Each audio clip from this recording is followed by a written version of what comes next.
नमस्कार दोस्तों, आज हम एक ऐसी भूतिया कहानी के बारे में बात करने जा रहे हैं जिसे सुनकर आपके भी रोंगटे खड़े हो जाएंगे। तो कहानी में अंत तक बने रहिए।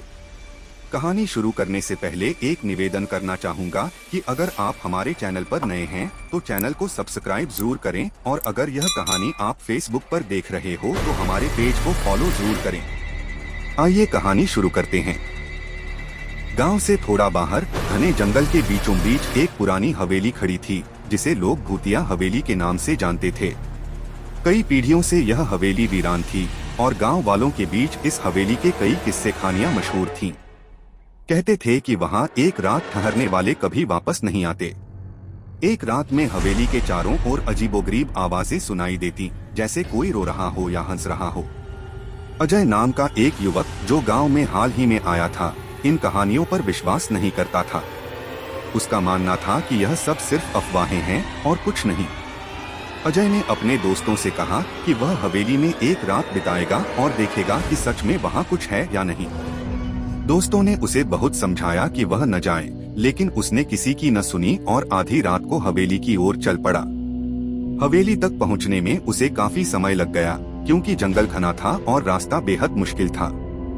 हवेली के पास पहुंचते ही उसे महसूस हुआ जैसे वहां कोई अदृश्य ताकत उसे रोकने की कोशिश कर रही हो। हवेली के दरवाजे पर पहुंचा तो उसे दरवाजा अजीब तरह की चीख जैसी आवाज के साथ खुलता महसूस हुआ। अजय ने अपना डर दबाकर अंदर कदम रखा।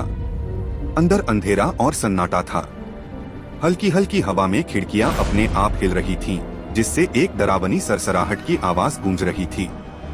दीवारों पर पुराने और भयानक चित्र लगे थे जो अजय की हिम्मत तोड़ने का प्रयास कर रहे थे।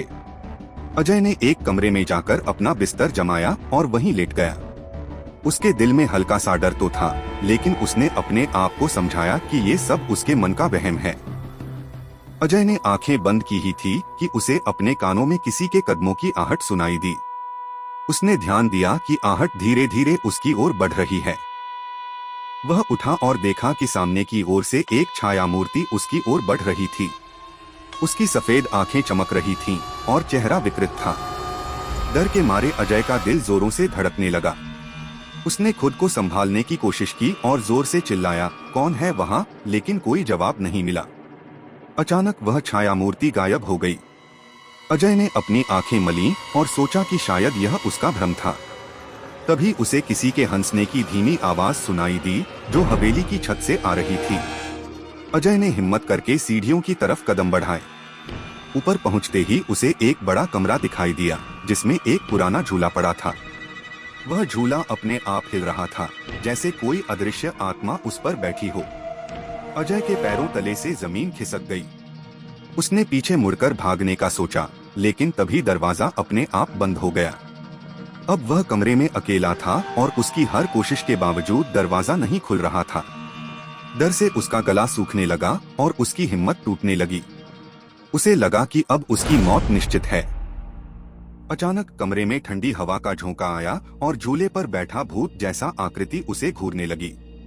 वह आकृति एक बूढ़ी औरत की थी जिसके बाल बिखरे हुए थे और चेहरा डरावना था।